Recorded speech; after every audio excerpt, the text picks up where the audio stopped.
মানুষের ব্লাড পাওয়া যাবে না কুকুরের ব্লাড পাওয়া যাবে বলতো? এই বড় আমরা মিথ্যে কথা বলছি নাকি আপনাকে? কুত্তার বাচ্চা, মাথায় নষ্ট।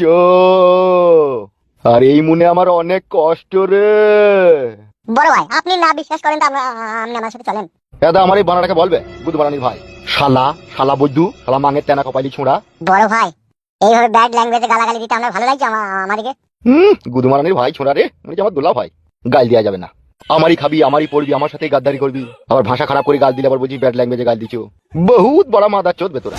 হবে লোকটা তো তোরা আমার উসুইরে বাচ্চা যখন আসতে চাইনি, নাহু নাহু করেছে পেটে 2-4 ঘুষু কুককাক করে দিয়ে দিলি না, কাঁটে করলি চলে এলি না, সেটাও তোদেরকে শিখিয়ে দিতে হবে। তো ওটা তো আপনি বলেন না, আপনি শুধু বলেছেন ডেকে আনবে। ডাকতে গেলে ভদ্রভাবে ডেকেছি, আসেনি, অভদ্র প্রয়োগ করলি না। তাহলে বড় ভুল হয়ে গেছে, আর কি করবো। সব জিনিসটা তো ভেঙে চুরে আগে বুঝিয়ে বলবেন না, নিজে দোষ করবেন যে আমাদের উপরে তখন গালাগালাজি করবেন। বে টাকা ফুল সজ্জার রাতে একটা নতুন মেয়ে একটা নতুন ছেলের কাছে যায়, গভীর রাতে মধুর পরিচয় হয় দুজনার।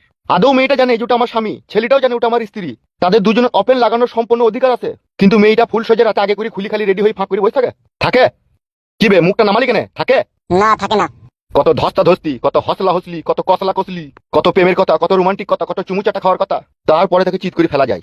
তাও ফেলতে পারলেও খোলা যায় না, আবার যাই বা কষ্ট মষ্ট করে টেনে ছিঁচড়ে খুলতে পারি, ধরার সময় আবার অনেক নাটক করে। এরকম করে তো না, করে না? করে তো। তারপরেও তার ভাতার কি করে? হুজলি হাজলি গুজি গাজি ঠিক ফুস করে ভরে দেয়। ভরে তো নাকি? হুম। তা তোমরা দুজন গুদুমারানির ভাই যে তার কাছে গিয়েছিলা, আর গায়ে মাথায় যখন হাত বুলিয়েছো, সে যখন আসতে চাইনি, দুটো হামড়া দামড়া মরদ গিয়েছিলা, ঘা কত দিয়ে পাশায় 2-3 লাঠি দিয়ে এখানে নিয়ে আসতে পারলা না? বেশ ঠিক আছে, তাহলে আবার গেছে আনতে। আবার যাবে আনতে? তা কি করবো?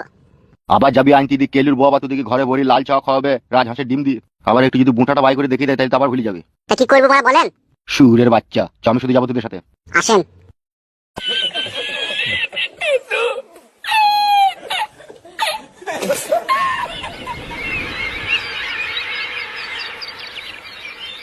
ওরে একটি বালিশে দুটো মাথা, ওরে আমার ভালোবাসা, পাঁচতলায় হবে কথা, ওরে আমার কেলে শোনা, শুয়ে শুয়ে করবো কথা, ওরে আমার ভালোবাসা, তুমি মাজার উপরে মাজা দিও না, ওরে আমার প্রাণ সখা, তুমি পুটকির মাঝে শ্বশুর দিও না, ওগো আমার প্রাণ সখা।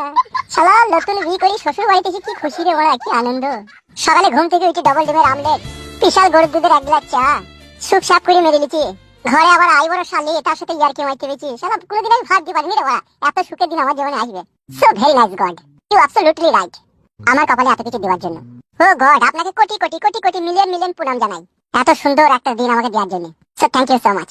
ই বা শ্বশুর আব্বা এদিকে হেঁটে আসছে কেন? কি করবো বড়া এখন? বড়া এদিকে আসছে জমাই মানুষ, আমি বসে আছি, আমাকে দেখলে তো অসুবিধা রে বড়া। এক কাজ করে বড়া চোখটা মুজে বসে থাকে, তাইলে ওর আমাকে দেখতে পাবে না। ওগো ছেলে, ওগো জামাই বাবাজি, শুনতে পেয়েছো? কি হইল গো বাপ জামাই, ঘুমোইছো নাকি? কে? আমি গো তোমার শ্বশুর ভুলু। ও বাবা আব্বা। হ্যাঁ গো বাপজি। বলো শ্বশুর আব্বা কিছু বলবা? তুমি বাড়ি ছেড়ে এখানে কি করছো? এখানে একটু পাকুড় গাছে ঠান্ডা হাওয়া বাতাস খেছি। এইদিকে পাকুড় গাছে ঠান্ডা হাওয়া বাতাস খেছো, আর ওইদিকে যে মাংস বিরিয়ানি সব জুড়ি ঠান্ডা হয়ে পানি হয়ে গেল। ভাত তরকারি বিরিয়ানি সব হয়ে গেছে আব্বা। 1 ঘন্টা 20 মিনিট আগে হয়েছে, তোমাকে এপারা ওপারা খুঁজি খুঁজি পেছি না। তারপর একজনে বললো দেখো ওইখানে গাছতলায় তোমার জামাই বসে আছে। সব কপালের দোষ। প্রকৃতির ঠান্ডা হাওয়া বাতাস খেতে আসল জিনিসটাই মিস করে ফেললাম। ঠান্ডা হয়ে গেলেও তো কোনো অসুবিধা নাই গো আব্বা, গরম করেও তো খাওয়া যাবে নাকি? চলো তুমি, আবার বসে আছে তখন থেকে। বিরিয়ানিটা কি দিয়ে করেছে আব্বা? গারল ভেড়ার মাংস দিয়ে। গারল ভেড়ার মাংস? হ্যাঁ, কেন খাও না তুমি? বিরিয়ানিতে তো সবাই খাসির মাংস দেয়, তো ভেড়ার মাংস দিলা কেন? দেখো বাপ জামাই, আমাদের পূর্বপুরুষ থেকে একটা রীতি রিয়াজ বলে একটা জিনিস আছে। আমাদের বংশতে কোনো জমাই যদি একটু কুমাসমা হয়, বা সে যদি একটু গারল ভেড়ার পরিচয় দেয়, বা সে যদি একটু ভেড়ার মতো হয়, তাকে আমরা গারল ভেড়ারই মাংসের বিরিয়ানি খাই। কি বলছো গো শ্বশুর আব্বা? তোমার কি মনে হচ্ছে আমি কি গারল ভেড়া নাকি? কি ও কথা তো কখনো বলিনি বাপ তোমাকে। বলনি তো? না, এসব কথা আমি বলতে পারি তোমাকে? তুমি বাপু তাড়াতাড়ি বাড়ি চলো। বেশ ঠিক আছে চলেন। এসো বাপ।